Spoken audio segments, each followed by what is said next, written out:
그 모든 것이 합하여 선을 이룬다. 굉장히 이제 매혹적인 메시지잖아요.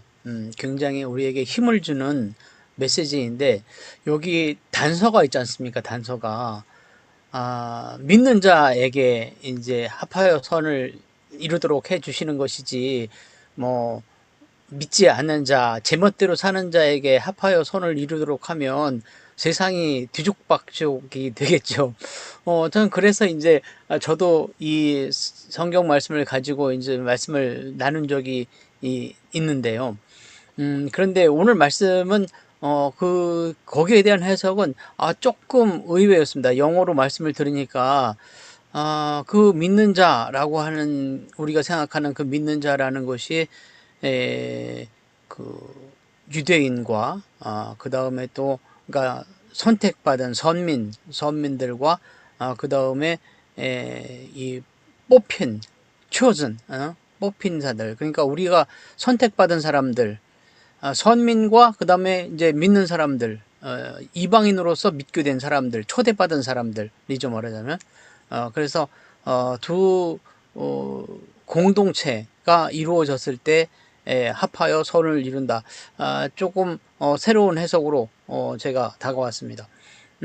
그리고 이제 그 몇 주 전부터 그 권영태 형제님이 말씀해 주신 사항입니다. 우리가 구걸하는 신앙이 되면 안 되겠다. 그걸 이제 오늘 거지라고까지 이제 말씀하셨는데 이것저것 달라고 뭐 매달리는 그런 것이 아니라 회개하는 신앙이라고 하셨고 오늘은 또 지름길 말씀해 주셨어요. 첩경 말씀해 주셨는데 우리가 계속 그 학생 시절부터 배워온 게 뭐냐면 쉬운 길로 가는 거에 대한 경계를 계속 배웠거든요. 정말로 우리가 세상에서 배운 거로는 우리가 편한 길, 쉬운 길, 글로 가면 우리 자신도 좋은 결실을 맺지 못하고 세상에도 도움이 안 된다. 그래서 나 자신이 잘 되고 사회를 제대로 하는 길은 어렵고 힘들지라도 고난을 이기고 그 험한 그 고난을 겪어서 가야 된다. 이렇게 배웠는데 오늘 말씀은 지름길 첩경으로 가라 이렇게 말씀하셨어요. 그래서 그거를 잘 새겨보면 이거를 정말로 우리가 이루려고 할 때 우리의 힘으로 우리의 노력으로 가려고 하면 그게 정말 가시밭길일 수 있는데 하나님께서 예배해 주신 길, 또 하나님께서 인도해 주시고 뒤에서 밀어 주시는 길로 가면 그것이 첩경이 아닌가, 그렇게 말씀해 주신 것이 아닌가, 그렇게 저는 생각을 해봤습니다. 네, 그리고 이제 조금 오늘 말씀 더 나누고 그리고 권영태 형제님 말씀을 더 들어가면서 좀 더 이해를 깊게 했으면 좋겠습니다. 네, 이상입니다.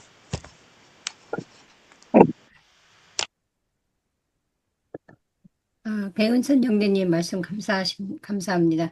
이번에는 김수일 형제님께서 말씀해 주시겠어요?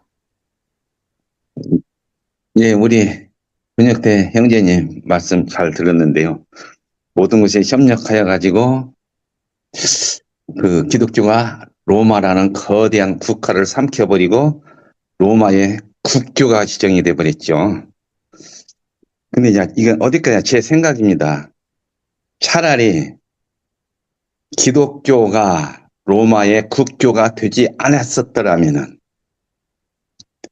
로마의 국교가 되지 않고 그 대신에 그 막 핍박받는 그런 종교는 아니고 그냥 너도 하나의 종교다 이 정도로만 그 우리나라처럼 그냥 종교의 그냥 자유, 그리고 기독교 믿든지 뭐 로마 그 다른 신앙을 믿든지 믿는 대로 그 정도로만 허용을 해 주었더라면은 좋았을 텐데 로마의 국교로 만드는 바람에 로마 황제의 뜻에 맞게코름 교리를 만들고 이 성경은 유경이고 이 성경은 정경이고 성경을 이렇게 막 구분을 하고 그랬죠. 그리고 그 로마의 국교가 되는 바람에 그 이제 유럽 전체가 기독교국들이 다 되는 것이죠. 그로 인해 가지고 교리 싸움이 되죠. 나중에는 이 교리가 옳으냐, 저 교리가 옳으냐, 갖고 죽이고 죽고 그 수많은 그 사랑하고 용서하고 덮어주고 해야 할 종교가 종교의 이름으로 사람을 죽였죠. 나하고 조금 다른 주장을 한다고. 그런다고 그 이긴 사람들 주장이 꼭 옳은 것인가? 그 죽임 당한 사람들 그 교리가 잘못된 교리인가? 그건 우리 사람으로서는 판단할 수 없는 거잖아요.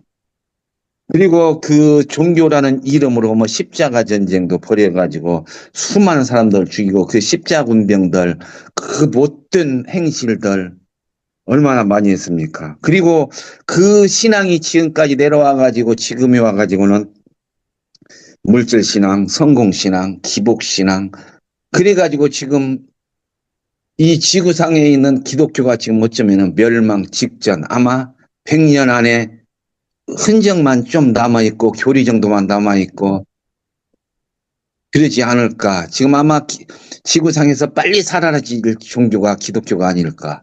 만약에 로마 국교가 되지 않았다라고 한다면은 그 예수 그리스도가 가르쳤던 그 신앙 그것을 고스란히 간직해가지고 지금도 지금처럼 이렇게 막 그 지구의 반절 이상을 막 덮는 그런 신앙이 되지는 않았을지라도 아마 순수하고 그랬던 원래 그 기독교 예수의 그 신앙이 면면이 이어져 오지 않았을까 저는 그렇게 생각합니다. 제가 어떤 전에 뭐 십자가를 끊어내린 사람들이라고 하는 그 이단들의 그 사람들의 책을 봤는데 그 사람들 책 그 이단 교주가 하는 말 중에 이런 말이 하나 있더라고요. 육신이 살찌면 영혼이 마르고 영혼이 살찌면 육신은 마른다. 그러니까 우리가 잘 먹고 잘 살고 풍요로우면은 내 영혼은 망하는 것이죠. 우리가 종교 생활에서도 그 국가의 보호를 받고 사회적으로부터 막 어떤 지원을 받고 후원을 받을 때는 그 종교는 쪼그라들고 부패하고 타락하게 되는 것이죠. 어려움 속에서 근근히 힘들게 살아가는 종교, 나만의 그 순수함을 지키려고 했을 때 그 종교가 살아있을 종교가 아닌가 그렇게 생각합니다. 그래서 아까 그 권익태 형제님이 말씀하신 모든 것이 합력하여서 선을 이룬다. 참 좋은데 그 유대교인들과 그 그리스도 유럽의 그 사람들이 모여가지고 하나가 돼가지고 이 기독교를 만들어가지고 로마를 점령했다. 차라리 그렇게 되지 않았었으면 더 좋았지 않을까 저는 생각합니다. 아이고 이렇게 조금 고춧가루 치는 듯한 말씀드려서 죄송합니다. 이상입니다. 김수희 형제님 말씀 감사합니다. 아, 뭐 또 다음에 신성남 형제님께서 말씀해 주시겠어요? 이제 고춧가루가 그 매콤, 새콤, 달콤하고 적절했습니다. 아주. 오늘 권혁태 형제님 간만에 우리가 그동안 좀 저 같은 경우는 까칠한 얘기도 많이 했고 그랬는데 아주 복음적인 담화를 해주셔서 저는 개인적으로 참 큰 얻음이 있었습니다. 합력해서 선을 이룬다. 합력을 한다는 게 혼자 하는 게 아니잖아요. 합력을 한다 하는 것은 이미 그 뜻의 공동체를 포함하고 있다고 생각을 해요. 그런 면에서 저도 전적으로 공감을 하고요. 그 합력해서 그런데 로마 그 기독교 공인 이후에 합력해서 지지고 볶고 싸우고 서로 죽이고 이상한 짓들을 많이 했죠. 그 하나님께 부르심을 받은 사람들이라면 그래서는 안 되는 것인데 그게 이어져서 이제 여기까지 왔습니다. 그리고 심지어는 기독교가 이러다가 멸종하는 거 아니냐 그런 우려가 나올 정도로 심각한 상황인데 다행인 것은 뭐 이 건물 교회야 뭐 없어질 수도 있고 유럽처럼 뭐 교회가 무슨 뭐 극장으로 바뀔 수도 있고 뭐 회교 사원으로 바뀔 수도 있고 그게 중요한 것이 아니라 그 합력해서 선을 이루던 그 부르심을 받은 자들의 공동체.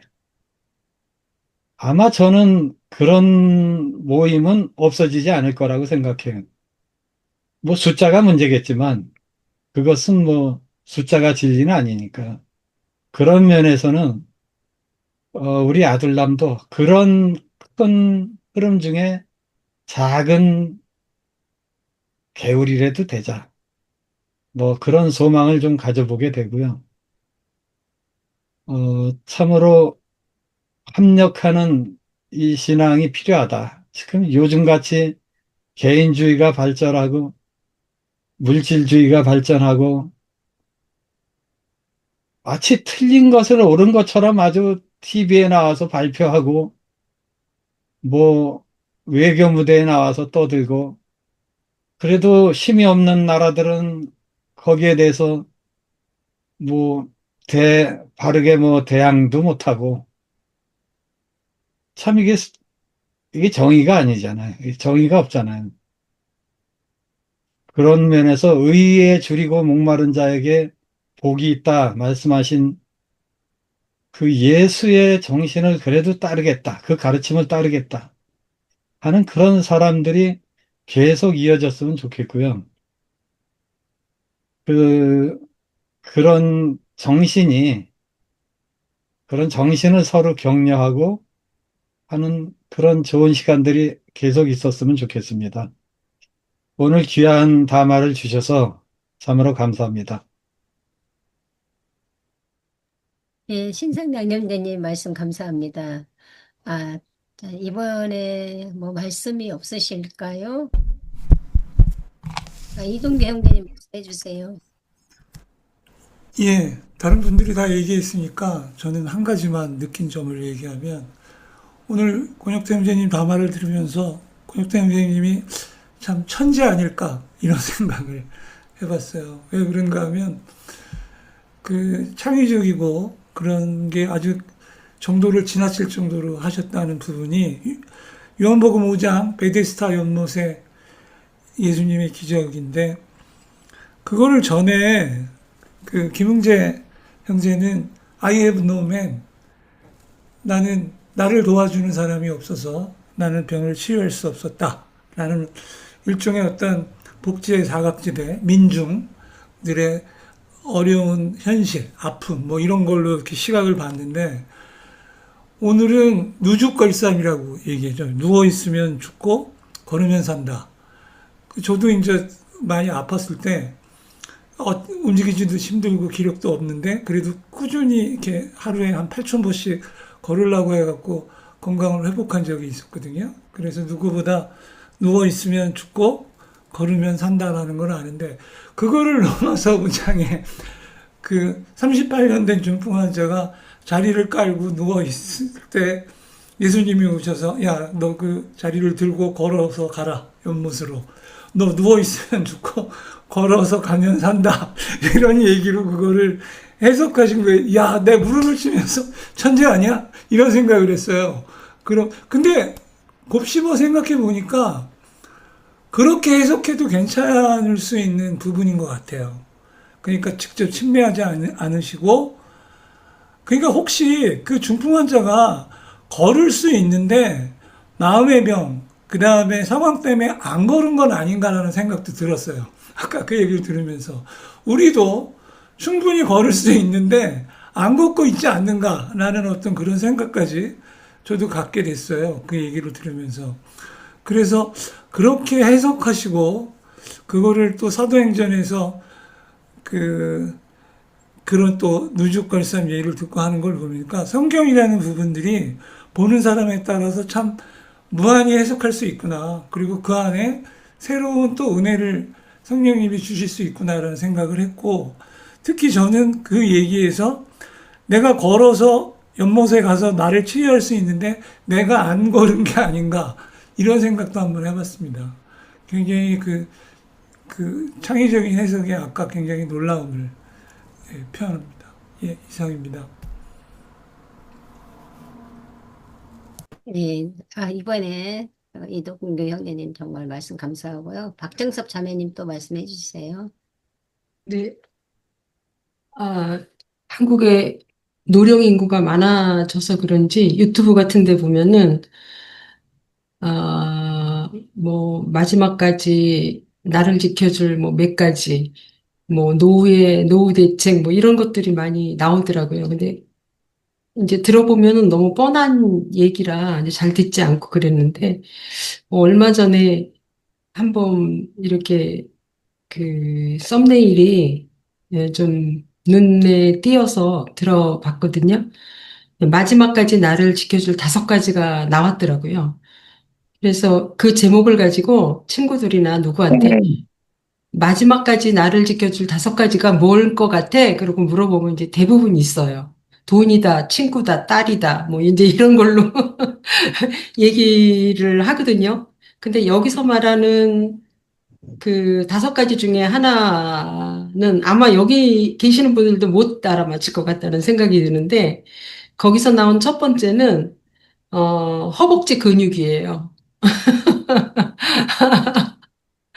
저도 그거 보고 우습기도 하면서 공감이 많이 됐어요. 왜냐하면 최근에 제가 이제 근력 운동을 한 7, 8개월째 하면서 내가 건강해진 거를 좀 느꼈거든요. 그래서 이거 근력 운동은 꼭 해야 되겠구나. 이런 생각을 많이 하고 주위의 사람들한테 근력 운동의 중요성을 많이 강조하고 있었던 차에 오늘 권혁태 형제님이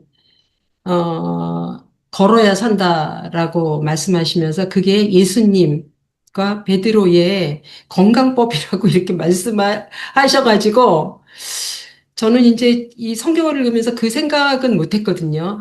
걸어야 산다? 이것이 건강법이다라는 생각은 못 했는데 그게 건강법이라고 그 분들이 가르쳐준 건강법이라고 해갖고 저는 그걸 들으면서 피식 웃었어요.